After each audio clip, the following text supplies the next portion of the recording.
Hello students, welcome to my channel and I hope that you all are doing great. इस video में मैं MEG 05 यानी कि literary criticism in theory के कुछ इंपॉर्टेंट क्वेश्चंस को विद देयर आंसर्स एकदम आसान भाषा में डिस्कस करने वाली हूँ। तो अगर आपने अभी तक जून एग्जामिनेशन के लिए कुछ भी प्रिपेयर नहीं किया है तो ये वीडियो आपके लिए one of the most important video होने वाला है। यहाँ पे मैं आपके कुछ प्रीवियस ईयर क्वेश्चंस को विद आंसर्स डिस्कस करूंगी। तो सबसे पहला जो हमारा क्वेश्चन है, इसके अंदर आपको थ्योरी के बारे में बताना है कि किस तरीके से जो थ्योरी है वो एक रीडर को लिटरेचर बेटर तरीके से समझने में हेल्प करती है। आपको ये डिस्कस करना है। सो गाइस, वीडियो को स्टार्ट करने से पहले एक इंपॉर्टेंट इन्फॉर्मेशन जो मैं आपको प्रोवाइड करना चाहती हूँ वो ये है कि अगर आपने अभी तक अपने MEG 05 या जो भी आपके सब्जेक्ट कोड्स हैं MEG के, उनके लिए नोट्स एंड गेस्ट पेपर्स को परचेज नहीं किया है तो आप हमारे इस नंबर पे मेरी टीम को व्हाट्सएप कर सकते हैं और अपने लिए नोट्स एंड गेस्ट पेपर एक डिस्काउंटेड प्राइस पे परचेज भी कर सकते हैं। उसके अंदर आपको मिलेंगे प्रीवियस ईयर के most important questions and notes में आपको जो भी आपके चैप्टर्स की समरी है एकदम इजी लैंग्वेज में वो आपको वहां पे मिल जाएगी। नाउ हम बात करते हैं कि क्या थ्योरी, जो थ्योरीज होती हैं, क्या थ्योरी किसी भी लिटरेचर को बेटर तरीके से समझने में हेल्प करती है। तो इसको जानते हैं तो हम बताएंगे कि जी हाँ, ये बात सच है कि जो थ्योरी है वो रीडर को लिटरेचर बेटर तरीके से समझने में हेल्प करती है। बिकॉज लिटरेरी थ्योरी एक तरीके का डिफरेंट काइंड ऑफ ग्लासेस हम कह सकते हैं, और हर एक जो लेंस है वो हमें कहानी को एक नए नजरिए से देखने में हमारी हेल्प करता है। अगर मैं गाइज यहाँ पे अपनी जो स्टोरी महाभारत का एग्जाम्पल लूं तो अगर हम उसको एक फेमिनिस्ट लेंस से देखेंगे तो हम द्रौपदी और उसमें जो भी फीमेल्स हैं उनकी प्रॉब्लम्स को समझ पाएंगे, है ना। तो हर एक कहानी को देखने के अलग अलग नजरिए होते हैं और उन नजरियों को समझने में जो लिटरेरी थ्योरी है वो हमारी हेल्प करती है। So literary theory is like wearing different kinds of glasses and each lens helps us see a story in a new way. एक नए तरीके से हमें देखने में हेल्प करता है। So when we read normally we only understand the surface story but theory help us to go deeper. अगर हम नॉर्मली कोई कहानी पढ़ रहे हैं तो सिर्फ हम उसको एक कहानी की तरह ट्रीट करते हैं, बट जब हम लिटरेरी थ्योरी के पर्सपेक्टिव से उसको देखते हैं तो हम उसका एक डीपर मीनिंग भी जान पाते हैं। सो फॉर एग्जाम्पल, अगर हम फेमिनिस्ट थ्योरी का यूज करते हैं तो we can see how women are treated in a story. Are they strong और weak, are they equal to man और नॉट, है ना। तो फेमिनिस्ट थ्योरी में हम ये लेंस से देखेंगे उसी सेम स्टोरी को। सेम मार्क्सिस्ट थ्योरी के अंदर हम रिच और पुअर के बीच के जो डिफरेंसेस हैं और किस तरीके से किसी भी सोसाइटी में पावर काम करती है उस लेंस के थ्रू देखेंगे। If we use a post colonial theory we can see how one country controls another and how people suffer under that power, कि किस तरीके से एक कंट्री दूसरी कंट्री को कंट्रोल करती है और पावर में जो लोग हैं वो कैसे सफर करते हैं। So theory help us notice important ideas that we might miss. तो ओवरऑल जो थ्योरी है हमें उन सारे आइडियाज को एक्सप्लोर करने में हेल्प करती है जिन आइडियाज को शायद अगर हमें थ्योरी की नॉलेज नहीं होती तो हम मिस कर देते। सो थ्योरी जो है गाइज हमें एक क्लियर वे भी देती है लिटरेचर को समझने का। जैसे कि फॉर्मलिज्म जो है वो फोकस करता है on the text, like language कैसा है, उसकी स्टाइल क्या है, कौन कौन से लिटरेरी डिवाइसेस का उसके अंदर यूज किया गया है, बट वो ऑथर की लाइफ को क्या कर देते हैं, वहां पे इग्नोर कर देते हैं। सेम जब हम उसको न्यू हिस्टोरिसिज्म से देखते हैं तो स्टोरी को वहां पे हिस्टोरिकल टाइम से कनेक्ट किया जाता है। This help us understand why the writer wrote it in that way, ताकि हम ये समझ पाते हैं कि राइटर ने जिस तरीके से कहानी को लिखा है वो इस तरीके से उसके पीछे का रीजन क्या है। तो another important point is that theory makes us think deeply. जो थ्योरी होती है वो हमें डीप थिंकिंग के लिए मजबूर करती है। So instead of just asking what happens we start asking why does it happen, ऐसा क्यों हुआ, and what does it tell us about the society. तो ओवरऑल जो थ्योरी है गाइस आप समझ गए होंगे कि वो हमें डीप थिंकिंग पे मजबूर कर देता है। तो एक बार इसको हम रिवाइज करते हैं। तो थ्योरी हमारी हेल्प करती है एज अ रीडर, जो थ्योरी है वो हमारी हेल्प करती है किसी भी लिटरेचर को बेटर तरीके से समझने के लिए। कोई भी एक कहानी को अलग अलग पर्सपेक्टिव से देखा जा सकता है। जब हम उस कहानी को फेमिनिस्ट थ्योरी के पर्सपेक्टिव से देखते हैं तो हम उसमें महिलाओं के बारे में जांच करते हैं। जब हम उसको मार्क्सिस्ट थ्योरी के पर्सपेक्टिव से देखते हैं तो उसके अंदर हम एक सोसाइटी में पावर कैसे काम करती है उसके बारे में हम जानते हैं। सेम ऐसे ही जब हम उसको फॉर्मलिज्म में देखते हैं तो वहां पे हम उस कहानी का लैंग्वेज, उसका स्टाइल एंड उसके लिटरेरी डिवाइसेस के बारे में जांच पड़ताल करते हैं। तो ओवरऑल हम किसी भी कहानी पे डीप थिंकिंग कर पाते हैं अगर हमें सारी थ्योरीज का ज्ञान होता है। तो ये हमारी रीडिंग को भी एक्टिव बनाता है। हम केवल पढ़ते नहीं हैं, हम सोचते हैं, हमारे मन में सवाल आते हैं, हम अपने खुद के आइडियाज भी क्रिएट कर लेते हैं। So theory also connects literature with the subjects like the history, psychology and society. But theory की दोस्तों कुछ लिमिटेशंस भी होती हैं। So if we use too much theory, we may overthink the text and forget its simple meaning and enjoyment. तो theory का जरूरत से ज्यादा प्रयोग भी नहीं करना चाहिए, क्योंकि अगर हम ऐसा करेंगे तो हम उस कहानी को एंजॉय करना इस प्रोसेस में कहीं ना कहीं भूल जाएंगे।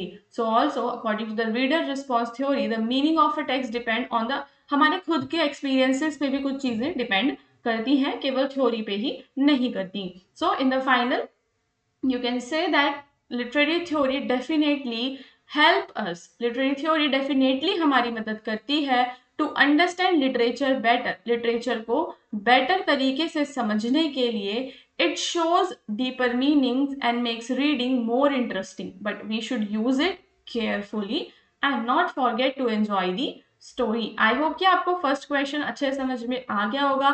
इसके आगे वाले क्वेश्चंस काफी ज्यादा इंपॉर्टेंट है एंड वो जो लास्ट क्वेश्चन आपका फेमिनिज्म वाला है that is the very most important question. तो इस वीडियो में दिए गए तीनों क्वेश्चन को आप बहुत अच्छे से समझिए। आप चाहें तो इसमें से आंसर्स को नोट डाउन भी कर सकते हैं। एक और इम्पॉर्टेंट इन्फॉर्मेशन दोस्तों जो वीडियो में आगे जाने से पहले मैं आपको बताना चाहती हूँ वो ये है कि हमने एक नया चैनल स्कॉलरली माइंड्स लाइव नाम से बनाया है, जिसका लिंक आपको इसी वीडियो के डिस्क्रिप्शन में मिल जाएगा। तो मैं आपसे रिक्वेस्ट करूंगी कि अगर आपको एमईजी के लिए लाइव क्लासेस चाहिए, फॉर एमईजी कोर्सेज अगर आपको लाइव क्लासेस की रिक्वायरमेंट है तो आप हमारे उस चैनल को सब्सक्राइब कर सकते हैं, बिकॉज एग्जाम से पहले जो भी लाइव क्लासेस आएंगी वो सारी मैं उसी चैनल पे कंडक्ट करूंगी। नाउ गाइस, एक राइटर जो है वो एक पर्पस प्रोवाइड करता है। जब भी कोई राइटर कोई कहानी लिखता है तो वो एक पर्पस प्रोवाइड करता है, लेकिन जो एक क्रिटिक होता है, जब उस कहानी को पढ़ने वाला व्यक्ति उसका क्रिटिक प्रस्तुत करता है तो वो वहां पे सवाल खड़े कर देता है ना। So while a critic provides the questions in the literature, तो इसके बारे में हमें डिस्कस करना है। सबसे पहले ये जानते हैं कि स्टेटमेंट का क्या मतलब है। So the statement means that a writer and a critic have different roles in literature. एक राइटर का और एक क्रिटिक के जो रोल हैं वो अलग अलग होते हैं। एक जो राइटर है वो हमें पर्पस प्रोवाइड करता है। This means the writer creates a story with a message, idea और गोल। जो राइटर है उसको कहानी लिखने के पीछे उसका एक गोल, उसका एक पर्पस होता है। The writer decides what to say and how to say. For example, वो he may want to show social problems या कोई मॉरल लेसन के लिए, रीडर्स को एंटरटेन करने के लिए। तो राइटर ने जब कहानी को लिखा तो उसका एक पर्पस था। So for instance in a story about the poverty, the writer purpose may be to show the struggles of the poor people and create sympathy in the readers. तो यहाँ पे राइटर का पर्पस क्या हो जाएगा, अगर वो गरीबी के बारे में कोई कहानी लिखेगा कि वो गरीब लोगों के जो स्ट्रगल्स हैं उनको दिखाए और जनता के अंदर सिंपैथी, रीडर्स के अंदर सिंपैथी जगाने का वो प्रयास करेगा। लेकिन जब हम क्रिटिक की बात करते हैं, so on the other hand जो एक क्रिटिक है दोस्तों वो क्या करता है, क्वेश्चनिंग प्रोवाइड करता है। ओके स्टूडेंट्स, सो क्रिटिक क्या करता है, उस पर सवाल उठाता है। A critic does not just accept the story as it is, वो कहानी को जैसी है वैसे ही एक्सेप्ट नहीं कर लेता, बल्कि वो कहानी ऐसी क्यों है उसके ऊपर कुछ सवाल खड़े करता है। वो कहता है कि what is the real meaning of this text. तो उसका पहला सवाल मोस्टली क्या होता है कि इस टेक्स्ट का रियल मीनिंग क्या है। Why did the writer present characters in this way, उन राइटर्स को इस तरीके से क्यों दर्शाया, कैरेक्टर्स को राइटर ने एक वे में, मतलब एक वे में क्यों दर्शाया है। And what are the various ideas, society के बारे में, जेंडर के बारे में, कौन कौन से हिडन आइडियाज हैं जो उस कहानी में छिपे हुए हैं। तो ये सारी चीजें इन क्रिटिक ही प्रस्तुत करता है, क्वेश्चनिंग जो करता है। So for example, a critic may read the same story about poverty and ask. अब यहाँ पे क्या चीज है, देखो यहाँ पे था कि वो पॉवर्टी के बारे में लिखेगा, उसका पर्पस होगा लोगों के स्ट्रगल्स को दर्शाना और जनता में सिंपैथी को क्रिएट करना। अब यहाँ पे जब क्रिटिक उसे सेम स्टोरी को पढ़ेगा तो वो कुछ सवाल उठाएगा। वो पूछेगा, does the story blame society और इंडिविजुअल? क्या गरीबी के लिए सोसाइटी को ब्लेम किया गया है या इंडिविजुअल को किया गया है? Does it show the rich as powerful and poor as weak? कि क्या स्टोरी के अंदर रिच लोगों को पावरफुल दिखाया गया है और पुअर लोगों को वीक दिखाया गया है? And is the writer supporting और क्रिटिसाइजिंग द सिस्टम? और ओवरऑल राइटर ने इस पूरे सिस्टम के बारे में क्या अपने विचार प्रस्तुत किए हैं? क्या वो इस सिस्टम को सपोर्ट कर रहे हैं या फिर वो इस सिस्टम को क्रिटिसाइज कर रहे हैं? सो while the writer creates meaning, the critic explores and examines that meaning more deeply. तो वो यहाँ पे उसके मीनिंग को और अच्छे तरीके से एग्जामिन करता है। And they also use different theories, जैसे कि वो फेमिनिस्ट क्रिटिक होगा तो वो वुमेन्स के बारे में सवाल उठाएगा, वो मार्क्सिस्ट क्रिटिक होगा तो वो क्लास एंड पावर के बारे में सवाल उठाता है। So however both roles are important. Without the writer there is no text and without the critic we may not fully understand the deeper meanings of the text. और बिना critic के हम उस टेक्स्ट के डीपर मीनिंग को शायद से ना समझ पाए। तो जो राइटर है दोस्तों वो हमें एक पर्पस प्रोवाइड कर रहा है by creating the work and its message, while a critic gives questioning by analyzing and interpreting it. Okay, so ये हो गया बस आपका एक वाला क्वेश्चन था। आई होप आप समझ चुके होंगे कि राइटर किस तरीके से पर्पस प्रोवाइड करते हैं और क्रिटिक कैसे उस पर क्वेश्चनिंग करते हैं। अब हम अपने लास्ट क्वेश्चन पे चलेंगे जो कि काफी इंपॉर्टेंट है। क्या? To look at women writers as a separate category with specific style became the concern of feminism. Why? Women writers को एक अलग कैटेगरी में डालना और उनके स्टाइल को भी एक अलग कैटेगरी में डालना, उनके राइटिंग स्टाइल को, वो फेमिनिज्म का एक बड़ा कंसर्न था। क्यों था इसके बारे में हम बात करेंगे। Feminism became interested in studying women writers as a separate category because for a long time जो लिटरेचर है वो मेल राइटर्स और मेल एक्सपीरियंसेस पे बेस्ड था। वुमेन राइटर्स को मोस्टली इग्नोर किया जाता था, उनको सीरियसली नहीं लिया जाता था और उनके जो वर्क्स थे उनको बुक्स में, कोर्सेज में, इवन लिटरेरी डिस्कशंस में कहीं पे भी उनके वर्क को इंक्लूड ही नहीं किया जाता था। तो feminism wanted to give them proper recognition। तो फेमिनिज्म चाहता था कि उन फीमेल्स को प्रॉपर मान सम्मान मिले और उनकी राइटिंग्स भी स्पॉटलाइट में आए। Secondly, women have different life experiences compare to man, they face issues. अब वुमेन्स की लाइफ में तो एक्सपीरियंसेस ही बहुत सारे होते हैं जो उन्हें कई सारे इश्यूज का सामना करना पड़ता है। तो because of this women writers की यूनिक फीलिंग्स होती थी, उनके स्ट्रगल्स, उनके पर्सपेक्टिव अलग होते थे। तो फेमिनिज्म इन सारे एक्सपीरियंसेस को, स्पेशल एक्सपीरियंसेस को स्टडी करते हैं। अब वुमेन राइटर एक डोमेस्टिक लाइफ के बारे में लिख सकती है, जेंडर डिस्क्रिमिनेशन, आइडेंटिटी, इंडिपेंडेंस, इन सब चीज़ों के बारे में लिख सकती है। These themes were often missing और shown differently in male writing. और ये सारी जो थीम्स हैं ये हमें मेल राइटिंग में डिफरेंट वे में देखने के लिए मिलती हैं। तीसरा जो फेमिनिज्म है वो बिलीव करता है that women may have their own writing style. उनका खुद का एक उनके राइटिंग स्टाइल होता है, उनकी थीम वगैरह सब अलग अलग होती है।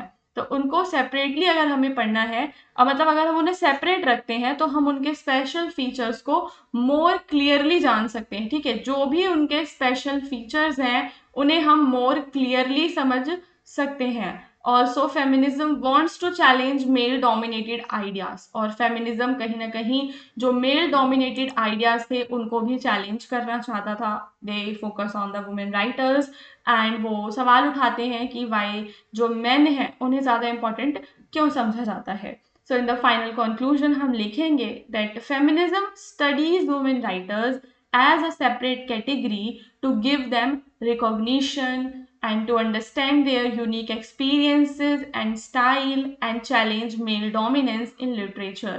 This help create a more fair and complete understanding of literature.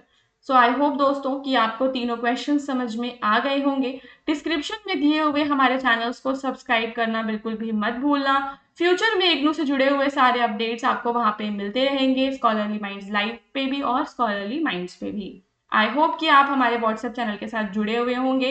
अगर आप नहीं जुड़े हुए तो आप वहाँ पे जाके डिस्क्रिप्शन में जाके आपको लिंक मिल जाएगा, क्योंकि जो भी मतलब आपके एग्जाम वगैरह से रिलेटेड अपडेट्स आते हैं ना, वो हम वहाँ पे शेयर कर देते हैं, तो आप उसको ज्वाइन कर लो। और अभी तो ये सिर्फ पार्ट 1 वीडियो है, इसके बाद पार्ट 2 एंड पार्ट 3 भी आएंगे और आपके जो कोड्स हैं उनके भी वीडियोस आपके आते रहेंगे।